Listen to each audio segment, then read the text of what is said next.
right, yogapreneurs, we're talking milestones, but more specifically, gifting for milestones, giftology as a concept, the return on investment, should you do this, what are good ideas, etc., etc. Huge conversation. Immediately post down below in the comments, what is it that you gift for milestones? Do you do that at all? What do you think about it? So, a couple of precursor things. Milestones, we're talking about when someone hits their 25th class, their 50th, their 100th class, their 1000th class. We have studios who have people who have hit 1, 2, 3, 4, 5,000 classes. And it's super exciting when people hit those milestones to be able to celebrate that with them, especially for them. But the consideration around this is that everybody probably does it. And because I'm talking with all of you yogapreneurs about it, if you were to all do it, it would make you all the same. So it's the same idea as I have a screenshot of my inbox on my birthday where I have like 480 emails from all these different businesses, half of which are yoga studios, saying, happy birthday, Josh, come in for a class on us, or we hope you enjoy your day. It's the same generic email. There's nothing that stands out about any of them. So here's the thought. When you're doing milestones, you want to kind of think about it from the perspective of what is the unique style and culture of your studio. One, do you even celebrate milestones? Maybe there's other completely off-kilter different things you can celebrate with the student instead of milestones so that it stands out. Celebrate their success in another way. I'm not against milestones. I'm just suggesting think outside the box with this sort of stuff. The other thing is, usually, in my experience, studios wait too long to hit the first couple of milestones. Most people do not make it past the 3-month mark when they start a yoga practice. Actually, most, or a large portion, quit in the first month.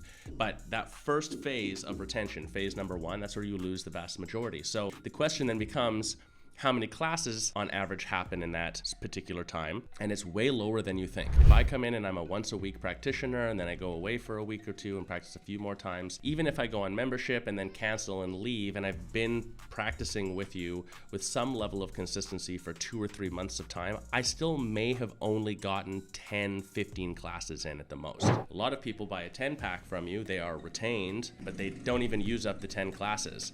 So if your first milestone is at 25 classes, I never hit it.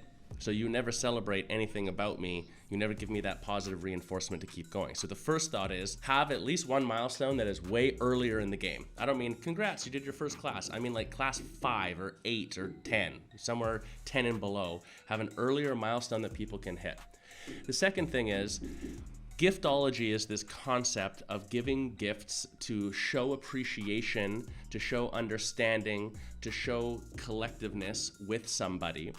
But the misinterpretation of giving any gift or celebration of something like a milestone is that we make the milestone about us instead of them. If you say, congratulations, Josh, that you just did your 100th class, hold up this sign and let's take a photo together so I can post it on my Instagram, maybe the receiver of that, maybe I like that, or maybe I'm just like, I don't really care and it feels like it's about you, it's about the studio. So it's not to say to not do what I just described, because I know a lot of studios do that. I don't see any issue with it, except that there's got to be some other thing there that balances the equation so that it feels like you're not just celebrating my 100th class milestone because you think you're supposed to as a business, but because you legitimately are celebrating the fact that you see the efforts that I've put in to come 100 times. That's the difference. Gifts, just like value in general, are valuable from the receiver of the gift. That's who determines the value, not the giver of the gift. If I think this is an amazing coffee mug and I give it to you, and you think this is a piece of crap coffee mug, how valuable is it? Zeroes itself out. I think it's very valuable, you think it's not, it zeroes itself out. So the idea here is to consider at the moments of the milestone, what is the life journey phase that somebody is in, and what is the theoretical gift or thing you can do or celebratory action that you can do at that point that would make them really think that it's about them, that it's special to them. So here's a coupon for 25% off retail. Probably not. Not that you can't do that as well.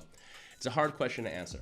Now, where you would start, in my opinion, is first off, don't celebrate too many milestones. Space these things out. If it's like every 10 classes, then they lose their weight. So start earlier, but then make the milestones actually be an achievement of some sort. That's a big deal that needs to be celebrated. Have some sort of status as part of it. So if someone makes a milestone, they need to get something that they can't get otherwise. So they like appear on the wall, they can sign their name, they get a plaque, there's a special photo that's put up, they get a shirt or a hat or something like this that like you can't access this stuff otherwise. You can't buy it. No one just gets one given to them. The only way to get this is because you hit the milestone. So that's one element of it. And then the second element where you would start is look at it bigger than just the practical arrangement that you have. You're a yoga studio, I come in, I do a yoga class, you sell mat, towel, water, some clothes, whatever. Cool.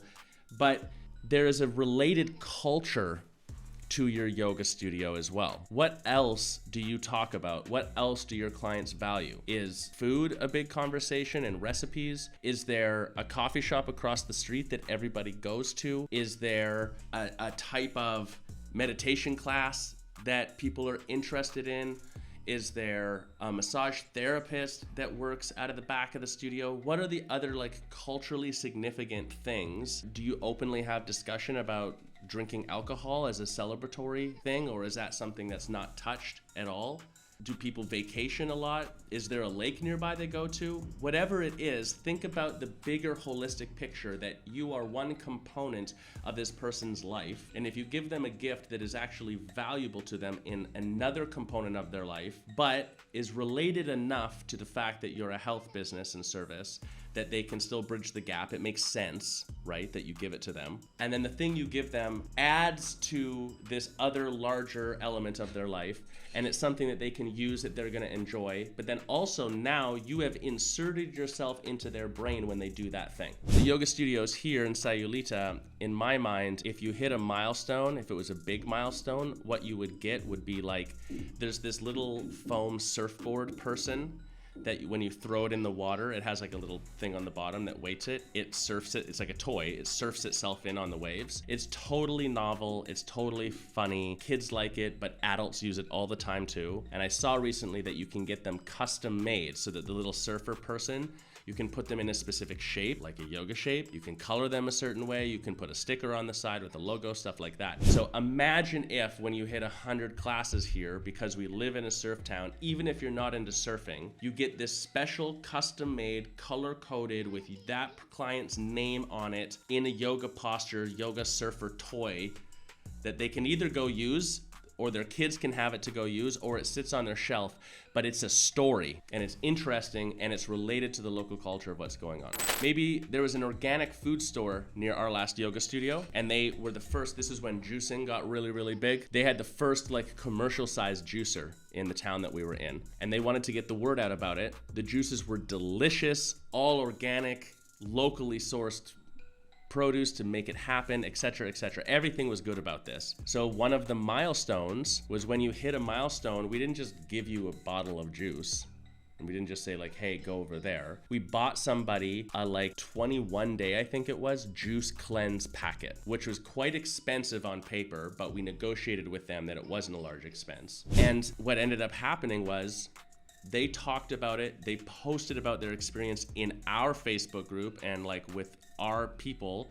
It became a conversation in the studio. We did sell the juices in the studio, so then it made a conversation about that. The juicery was excited and let us put posters up, and they talked about people coming to us. It made them healthier and feel good. Like, did it make them promote the yoga studio directly? No, not necessarily. But when they did, anyone did post about it or talk about it, they thanked us. So in a roundabout way it did, and it inserted us into the larger psyche of the community and our culture locally in a way that was related to what we were doing and what we were promoting, not just way to go in 100 classes, come back and do some more. There's my 2 cents on it.